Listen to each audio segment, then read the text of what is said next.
संभल की जामा मस्जिद का मामला भी ठंडा भी नहीं हुआ था कि अब राजस्थान के अजमेर शरीफ दरगाह को लेकर एक नया बवाल खड़ा हो गया है।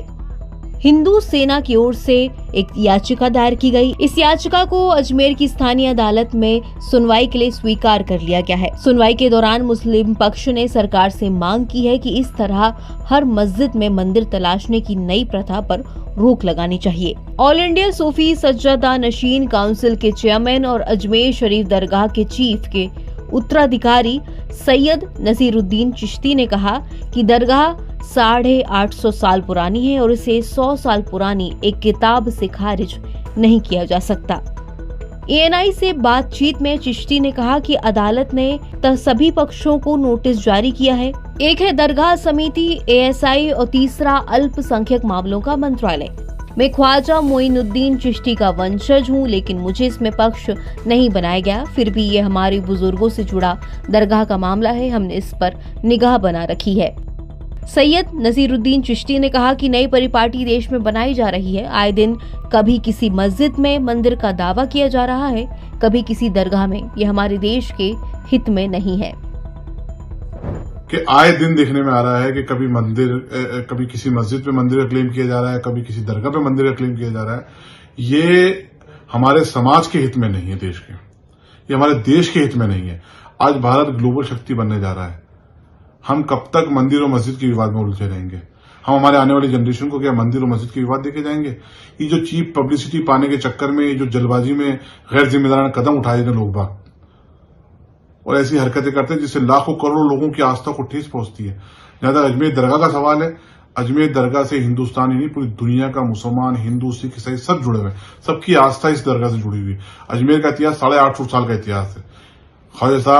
ख्वाजा मोइनुद्दीन चिश्ती रहमतुल्लाह जो आले नबी औलाद अली हैं, वो 1135 में 1195 में हिंदुस्तान में तशरीफ लाए और 1236 में आपका विसाल हुआ। उसके बाद से ही दरगाह आज तक यहाँ कायम है। इन 850 सालों के अंदर तमाम मजहब के राजा रजवाड़े, मुगल, ब्रिटिश शासक यहाँ आके गुजरे। यहाँ पर आप देखेंगे क्वीन विक्टोरिया का भी हौज है। तो सबकी आस्था इस दरगाह से जुड़ी रही और सबने अपने अपने दौर में अपने अपने तरीके से अकीदत का नजराना इस बारगाह पे पेश किया है। सबकी अकीदत इस बारगाह से जुड़ी हुई थी।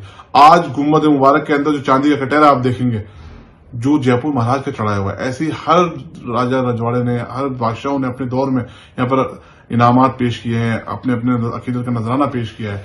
ये बारगाह हमेशा मोहब्बत अमन का पैगाम देती है। गंगा जमनी तहजीब का गहवारा है। यहाँ पर ऐसा नापाक सोच रखना और इसके बारे में ऐसी बात करना, ये उन तमाम दुनिया के लाखों करोड़ लोग जो आस्था जुड़ी हुई है, उनकी आस्था को ठेस है। ये समाज को बांटने का काम किया गया है, ये देश को तोड़ने का काम किया जा रहा है। मैं हाल ही में जो घटना हुई है अभी रिसेंटली, आप देखें संभल के अंदर, मैं उसकी भी सख्त अल्फाज में मजम्मत करता हूँ। 4-5 बच्चे वहां शहीद हुए। आखिर कब तक ऐसी नींद में सूट के लोग आ जाते हैं और आए दिन नए नए क्लेम करते हैं? मैं भारत सरकार से अपील करता हूं कि इस मामले में इंटरवेन करें और क्या तो नया कानून लाया जाए या कोई गाइडलाइन जारी की जाए कि इस तरीके के धार्मिक स्थलों पे किसी प्रकार की उंगली ना उठे और ना ही इनके नेचर को चेंज करने की बात की जाए और ना ही इस पे सवालात किए जाए।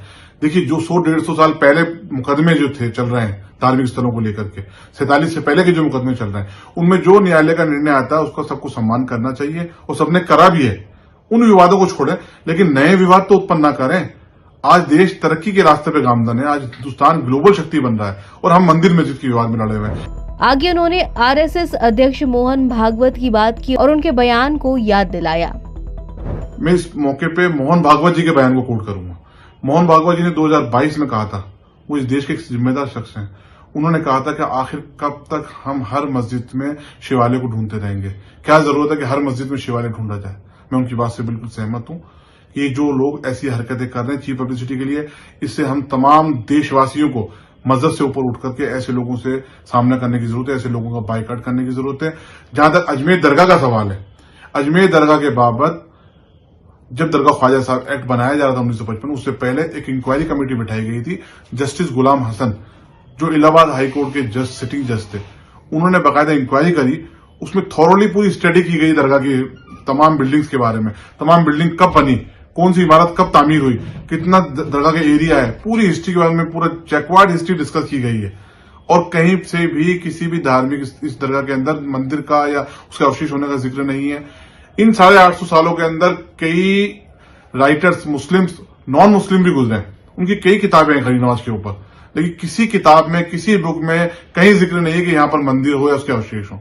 ये जो वादी हैं इन्होंने जो दावा पेश किया है ये सिर्फ 1910 में जो हरविलास शारदा जी की किताब है अजमेर हिस्टोरिकल एंड डिस्क्रिप्टिव, उसकी बुनियाद बना करके। हरविलास शारदा जी एक सम्मानित व्यक्ति थे इस शहर के, लेकिन वो हिस्टोरियन नहीं थे। उनकी जो किताब में उन्होंने बात लिखी उसकी कहीं ऑथेंटिसिटी नहीं है, कहीं से साबित नहीं होता है। इस 100 साल पुरानी किताब से 850 साल की हिस्ट्री को नहीं मिटाया जा सकता। इसके अलावा उन्होंने भारत सरकार से कानून लाने की अपील की है कि 1947 के बाद देश में जितने धार्मिक स्थल हैं उन पर सवाल न उठाया जाए। अजमेर दरगाह के बारे में मैं तमाम देशवासियों से अपील करता हूँ, ये दरगाह हमेशा मोहब्बत अमन का पैगाम देती आई है। गंगा जमुनी तहजीब का गहवार है, हम सबको मिलकर के ऐसे समाज कंटकों से लड़ने की जरूरत है। और मैं भारत सरकार से अपील करता हूँ जो place of worship preservation act 1991 का, उसमें अमेंडमेंट किया जाए और उसको और मजबूत किया जाए कि 47 के बाद में जितने धार्मिक स्थल हैं वो उसी स्थिति में रहे, उनके नेचर पे किसी तरह से सवाल ना किया जाए और ना ही आए दिन कोर्टों में एप्लीकेशन पेश की जाए। वो मेंटेनेबल ही नहीं होना चाहिए, ऐसा कानून आना चाहिए कि इस तरीके के धार्मिक स्थलों को कब तक क्वेश्चनाइज किया जाएगा। कभी किसी मस्जिद के बारे में बात करी जा रही है, कभी किसी दरगाह के बारे में। इसको रोकने की जरूरत है। The place of worship preservation act को और मजबूत किया जाए, उसमें अमेंडमेंट किया जाए ताकि इस तरीके के विवाद ना उत्पन्न हो और देश हमारा तरक्की के रास्ते पे गामदन हो। देश में किसी प्रकार से भी धार्मिक उन्माद ना पैदा हो और ना ही ऐसे लोग कामयाब हो। इस वीडियो को लाइक करें, हमारे चैनल को सब्सक्राइब करें, बेल आइकन जरूर प्रेस करें।